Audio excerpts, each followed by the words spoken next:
drawn to or kind of created as coping mechanisms for things that have happened in our past.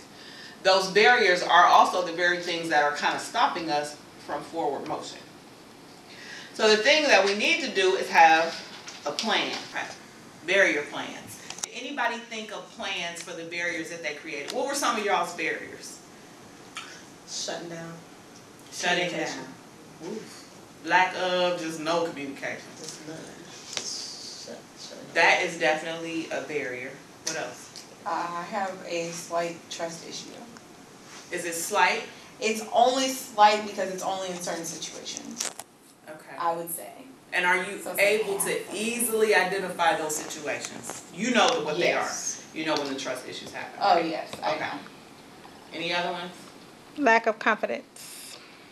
That is a barrier. That is a very valid barrier. And it's one that will take a little bit more time than others because it's direct. Anything that's directly relative to how you feel about yourself is a little bit harder to deal with than those things that are relative to other people, because you can either one, cut those people out and not deal with them, and I may ask you to do that tonight, or you can come up with a plan to deal with other folks. Sometimes it's not easy to come up with a plan to deal with yourself.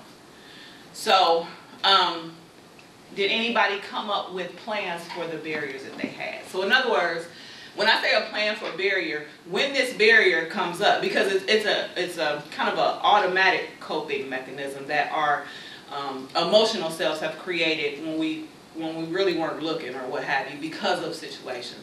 So when it popped up, did you come up with a plan to diffuse the barrier or kind of break it down? You don't have to bust it all the way down. You probably won't be able to, but to at least say, identify it. Hey, my barrier's up. And how can I get it down? Another one of my barriers is being overcritical of myself. So when that happens, I do like a thought block, and I say that nobody's perfect. That's good. Let me tell you what the easiest barrier plans are going to be. They're going to be a phrase. They're going to be a picture. Something quick and easy. That's not this big long, thing and an outline of stuff that you need to go through, because quite honestly, you're going to lose your faith in it. You're going to be like, ugh, whatever, or, who likes to read a whole bunch of stuff? I want to see one-liners or, a picture of how you used to look or when you were having fun or whatever that is, or a picture of a person that you trust, that you were able to trust and follow all the way through, and you can still trust to this day. To let you know that trust works. That's important, because when trust issues become a barrier, you lose sight of the fact that trust does work, because oftentimes you can not trust more people than you can actually trust.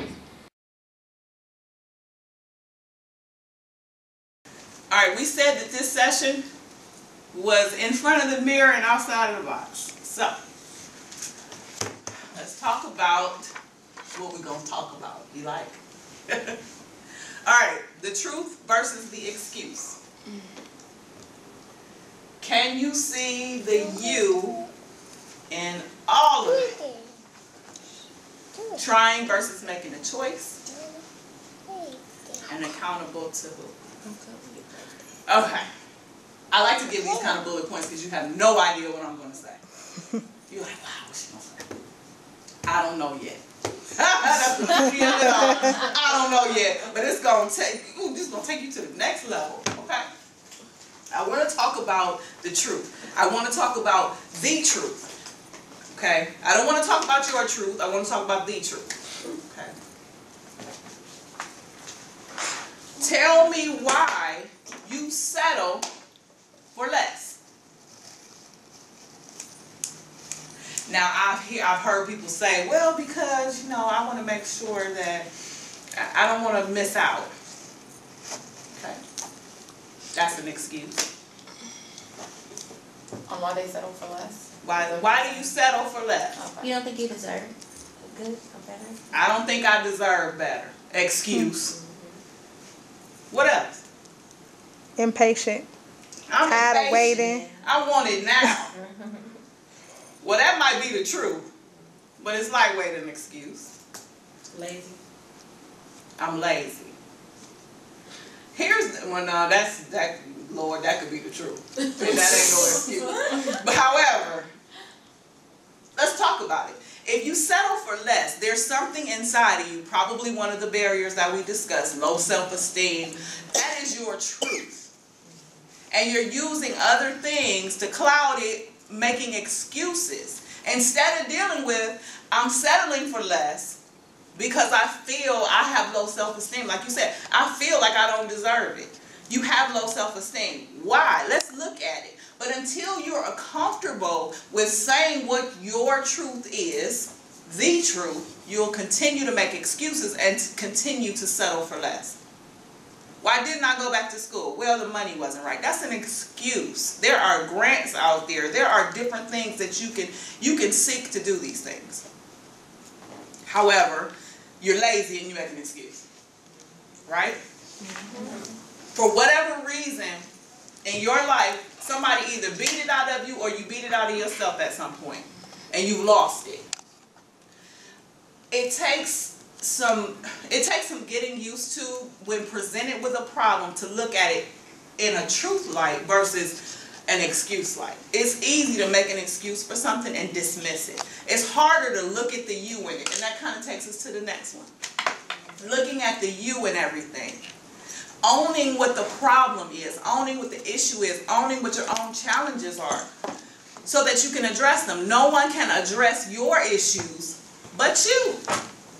You can go to a therapist, and you know what most of us do when we go to a therapist? We make up excuses, and we give them the story in the excuse light versus the truth light. They don't know you, so how would they know? Only you know that it's an excuse. It's not the truth. I don't do certain things in the bedroom with my boyfriend or my husband because I was abused as a child. That's my truth. Okay? However, I just say, oh, I don't think I like that, or that sounds too kinky to me. That's an excuse. You have not made it over your own humps yet, and you're too wrapped up in your excuses to deal with the truth.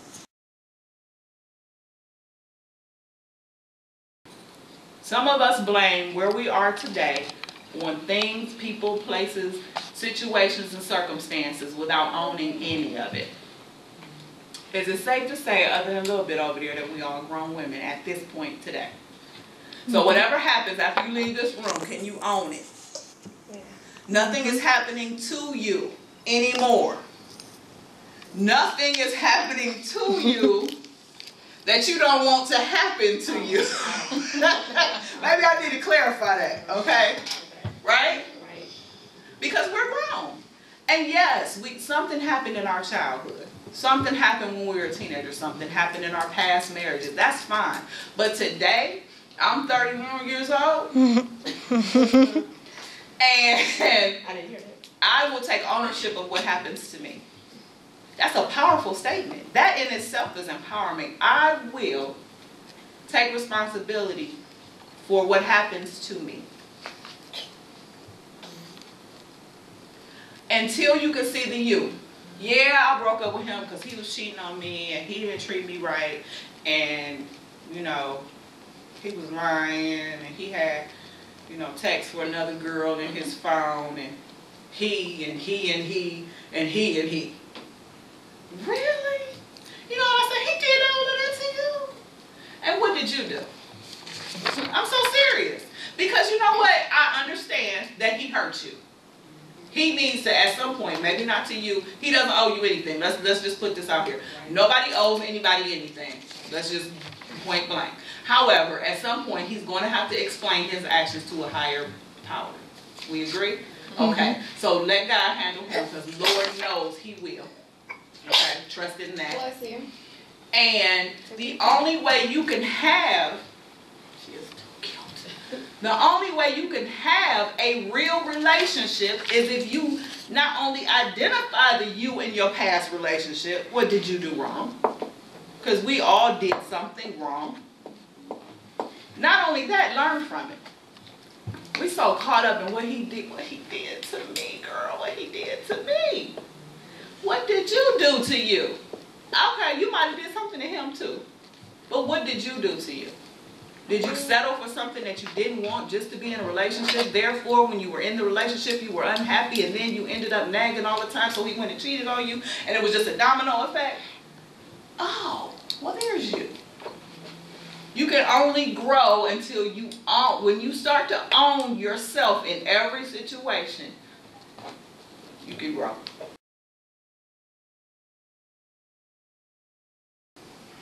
If you say, I'm going to try, that gives you room to fail. Make a choice to do something and then do it. It's just as simple as that.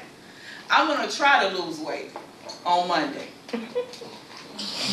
Because Monday is a great day to start a diet.